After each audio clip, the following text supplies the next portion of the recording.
Hey guys, Chris here. Today I'm going to give you guys a detailed walkthrough of the Polestar 3 on the exterior and on the interior and talk about all its details. I can't take no loss. I don't even know what it costs. I hit the ground then it go off. Yeah, hit the ground then it go off. Yeah. The car we're looking at today is with the performance pack. So this gets the 22-inch performance wheels. You also get the gold Brembo brakes and also the air caps there, the wheel caps. But that is standard on the Polestar 2 thus far. So you have two engine versions. You have the dual motor long range, and then you have the dual motor long range performance. And this is the performance, but you still get, those Brembo brakes in Swedish gold. And you also get the Swedish gold seat belts, as we're going to take a look at on the interior. Taking a look at the sticker on the side here, you can see that this has a 111 kilowatt hour battery pack. That is the gross capacity. Net capacity of this battery pack is 111 kilowatt hours.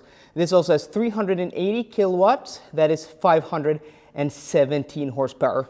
The exterior color of this car is Thunder, and actually it's a really nice color. Maybe magnesium would be my preferred color, or maybe even white. You guys know I like white on a car, especially an SUV. So, the front end of the Polestar 2 now has its dual blade signature design and evolution on the Thorshammer LED design from, Volvo.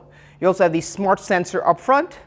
And this is really cool. So you have all these sensors here hidden in what is called the Smart Zone sensor cluster.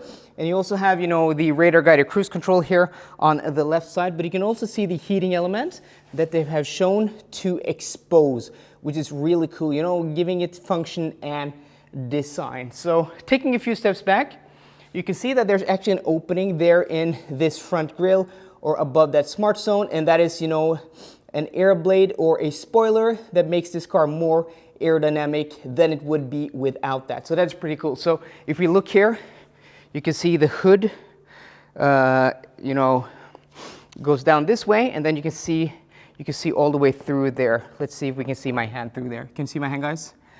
Yeah, pretty cool. You also have the Polestar logo here in body painted. And then let's take a walk around the other side here. This is also a cool detail. I think this is for the US market, where you have, those side markers, which are amber. Here in Europe, we don't need that, but it's really cool with a Polestar detail there. And then seeing this car in profile, you can actually see how low and wide this car really is. You also have these flush door handles, which is in the same style as you have in a Porsche. And the whole feeling of quality is just really nice. And this is also just a prototype. It's not even close to production. So the real car may feel a little bit different, but it has these style of door handles, just like on my Taycan Cross Turismo. You guys can see out the window there. You also have the typical, these patented frameless mirrors from Polestar, which is a really, really nice detail. I do like that a lot. And now we're going to walk backwards so you guys can see the actual stance of this Polestar 3, because it's not the biggest SUV. It's only about 1.61 meters tall, 4.90 meters long, and about 1.97 meters wide, with a wheelbase of 2.985 meters. But those dimensions, except for the height and the length, is very similar to the EX90, which it shares a platform with. But this is much lower and much sportier, and from this angle you can actually see how wide the whole thing is. Looking at that rear light bar, you guys can see just how wide it is. And also these two 95 millimeter wide tires, they are staggered. I think we have two 65s in front and two 95s in the rear on these 22-inch wheels. And overall, this is maybe my favorite angle of this car, because it just looks so imposing and wide. One of the sales guys here said it kind of has like that Urus vibe, and yeah, I agree. It kind of looks a little bit like a Urus in its stance and how low it is, because it's only about 1.61 meters tall, which is pretty, low for an SUV. You also have that rear light bar, which I really do like the design of. And this is, where the Polestar 3 is very distinct and different to that Volvo EX90 it is very closely related to. You also have this here on the side, which is actually a functional air blade to give it, less drag and less turbulence over the rear bumpers. But overall, the exterior design, yeah, it's really cool. Also here you have this detail here with the Polestar name there in the rear light. I also like this detail here where you can see, you know, the window meets up here in the C-pillar. Really nice. Let me know, guys, what do you think down below. What do you think about the design of the Polestar 3, especially, you know, versus the Volvo EX90? I can't take no loss. I don't even know what it costs. I hit the ground and it go off. Yeah, hit the ground and it go off. Yeah. So you guys have basically seen the exterior before here on my channel. There are countless of other YouTube videos and other YouTubers who have done the exterior in detail. But what I really want to show you guys is the interior in detail, because this interior at this price point is very impressive. So starting off with the door, on the top section you have the tweeter from Bowers & Wilkins. This car, you know, comes standard with that Bowers & Wilkins sound system, 25 speakers, 1610 watts, really insane. You know, I had an XC90, I've had two XC90s with the Bowers & Wilkins sound system, and that is pretty much the best sound system I've ever heard in any car, and this is supposed to be an evolution on that, so it's gonna be pretty awesome. So on top here you have this sewn fabric material, nice, high quality. And then you have this, kind of looks like a speaker cover material. You know, that black speaker cover you got on, you know, bookshelf speakers. I just think it looks really nice, especially with the Bowers & Wilkins, you know, lettering there with this ambient light strip. And then below that, you have this material here, which kind of is like a mixture between leather and wetsuit material. It just feels and looks high quality, soft to the touch, and it is also padded. The only thing I don't like about the door design is this glossy black plastic, though you do have this rubberized finish on the inside here, which is really nice, really tactile. And they've gone the Volkswagen ID route, it looks like that. You have to switch between the rear and front windows because you only have two window switches here. Not the best solution, but at least, you know, it feels high quality. You have this chrome trim here. This is your door release. That also feels very nice. Then on the lower part of the door, you have this normal soft touch plastic, which is really nice. And then you have some carpeting on the inside. And then to top it all off, you have the Bowers & Wilkins speaker grill there on the door. And even the new Volvo EX90 does not get a metal speaker grill down there low on the door. So this is really nice. Before you take a step into the interior, you are greeted by the nameplate here, this kick plate with the Polestar logo in aluminum, which is really nice. And also there's a new controller for the seats. So before you had, you know, like a graphic of the seat which you could move, and then you had some controls, but now you have everything integrated into this one controller. I don't think this car actually, there's no power in this, so you can actually do anything, but that will be really interesting to test once, you know, we get a hold of a production version car. But looking at the seats, of course, this has been, you know, I think this is the same car I actually showed you guys in Copenhagen at the launch a month ago, and this car has been, you know, to Sweden, it's been here, so it's a little bit dirty, this zinc color leather. But I really do like this zinc interior, this light colored interior. This is really my taste of interior because you get it on the doors, you get it on the lower dashboard, and it is high quality Nappa leather. This is the animal welfare Nappa leather, and it's really nice. So you can see here, perforated, you have some patterns here, and these are quite deep buckets. You also have that Swedish gold seat belts as standard. So as I said now, between the dual motor long range and the dual motor long range performance, there's only a performance difference. You're gonna get the same equipment on both cars. So let's just take a step into the interior here, guys, and then I'll show you what this looks like from the inside. So on top of the dashboard, you have that same, you know, fabric material as you have on the doors. You have a new beautiful tweeter from Bowers & Wilkins, which is also, you know, an evolution on what they had in the Volvo XC90, and it's just beautiful. So in front of the driver, you have this 8-inch display. As you guys can see here, it's clear, it's bright, it looks really nice. I like the size of it. And you also have map view. This has, you know, Android infotainment system, which is basically the best infotainment system on the market, in my opinion. You have a 14.5-inch screen here. And I don't think we can do anything. No, I think this is just, you know, a display. It's not functioning, but you guys can get the general, you know, picture of the layout. So what is new is that you now can have the map view here with shortcut buttons to your media and other functions. So if this was the Polestar 2, you know, that map would occupy the whole screen. But now you can, you know, change your song. You can go to shortcuts there, which is really nice. And then you have your HVAC there on the bottom. So I'm really looking forward to testing this new version of the Android infotainment system in the Polestar 3 once, you know, we get a hold of a production version car. Then you have this air vent design here, which is open all the way across the dashboard. I really do like that. And you also have manual vents. I'm talking to you, Porsche and Tesla.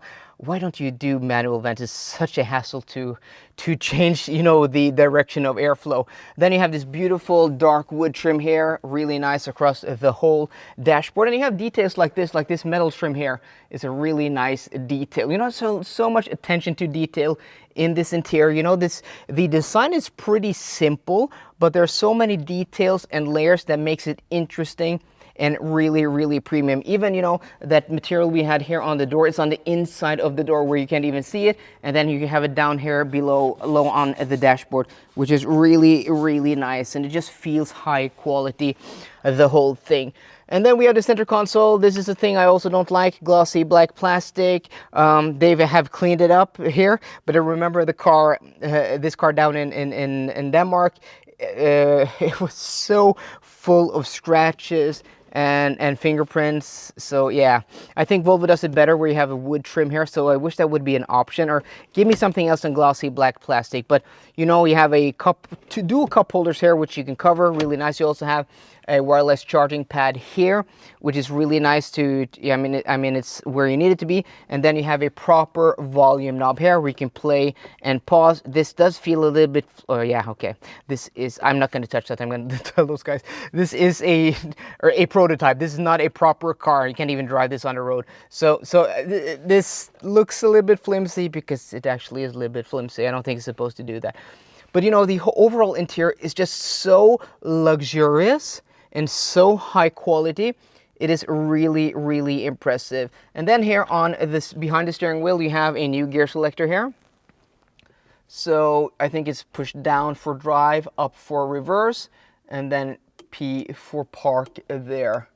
Yeah, so I'm not a huge fan of this. You know, I would have rather, you know, they would do the center console a little bit differently to have a gear selector here, because what you're going to lose is you're going to lose some functionality that we really use here in the Nordic countries and in Scandinavia with your windshield wipers. So Polestar and Volvo, to my knowledge, is the only car where you can have activated the rain sensor, but you can also just push it one time down to give it one wipe of the screen. And I know it sounds like a simple and pedantic thing, but you know, you're driving half the year with rain or snow or bad weather in the Nordic countries. That is a function I really do appreciate a lot, because every other car you have to either switch the setting or you have to switch the sensitivity. What I loved about the Volvos and Polestars is that you can just press it one time down and, you know, the rain sensor still stays on. So with the new setup, you have everything on the left side here. So you'll have your turn signal and then you'll have your wipers here. So I don't know how they're going to resolve that. Because again, I don't think this is complete the way this is going to look, but okay, it is what it is. We'll have to take a look at that, you know, later on. So lower down in the dashboard also, this is, you know, covered in a beautiful like wetsuit material. This also soft touch. This is soft touch. This also like beautiful wetsuit material. You have this, you know, storage pocket here with dual USB-C ports. Yeah, it's just very thought out, and you have this huge, you know, storage area below this floating dashboard. And then you have your armrest here, which actually is quite deep. You can have drinks, you can have a lot of stuff down there. This is probably going to be cooled. Yeah, and you have a red button there to shut everything off. I think that's mandatory in a prototype, which this is. And then looking at the roof, This is a little bit flimsy, not as nice as you would have in the last generation Volvo XC90, so that is a little bit disappointing. But other than that, the roof and all the materials are really nice. You also have this huge, expansive panoramic sunroof that, you know, goes all the way back above the rear passenger. So let's take a look at the back seat now, guys. I can't take no loss. I don't even know what it costs. I hit the ground and it go off. Yeah, hit the ground and it go off. Yeah. So a quick look at the rear door before we jump in. You have the same high quality materials. You have that fabric on top here. You have that speaker grill fabric, which is what I'm going to call it. And then you have that, you know, that wetsuit leather type. I mean, it's more like leather than wetsuit, but it's still like a little bit wetsuit material. And then you have the window switches here, again, glossy black plastic, but you still have that Bowers & Wilkins speaker grill there in that aluminum. A really nice and luxurious touch. Soft touch plastics here, and then you have carpet on the inside of the door pocket. So this is the rear seat. You can see here it has a flat floor and also a flat bench. So you're gonna have a lot of room for 3 people abreast there. So let's take a look here. I'm gonna turn around the camera so you guys can see that, yeah, this is quite spacious. So I can't adjust this seat, so, but I'm guessing it would be to about my position. I'm 5'10" or 178 centimeters tall, and I have plenty of room. I have this much headroom. Headroom is very generous. I spoke to one of the other guys here. He's 196, so that's about 6 foot. What's that? 6'3", 6'4", 6'5". He's really tall. I'm going to put the conversion, and he even fits back here. So the only complaint is that the floor is a little bit high. You can see here. So under thigh support when I'm sitting like this is not the best. And also you don't have the best room beneath the front seat. I mean, it's a little bit of a, I'm just nitpicking here because the seats are really comfortable. And even in the middle, let's take a look here, guys. Even in the middle, you have a lot of room. Though I wish there was more room for your feet there, but you can put your feet like that. But yeah, it's spacious. You have a lot of, you can see the knee room here is very, very generous. So again, the middle rear seat is not going to be the most comfortable seat to sit in. But yeah, I mean, that's the rear seat. It looks nice and feels nice. And here you have, you know, you have speakers in the front headrest with the Bowers & Wilkins logo there on the side. And everything here is really high quality. This feels super soft and plush. This also super soft and plush. Even here, even this is soft. This could have been hard plastics, but they have chosen to go soft material here on the side. And then you have a screen here for your rear HVAC controls, and you have 2 USB-C controls here. And you can also see more of that panoramic sunroof. I can't take no loss. I don't even know what it costs. I hit the ground and it go off. Yeah, hit the ground and it go off. Yeah.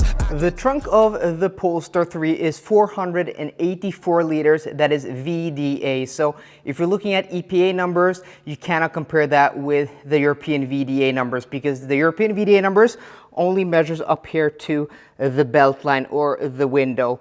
This is a prototype, so you would have 90 additional liters underneath this, which I can't show you because I can't open this.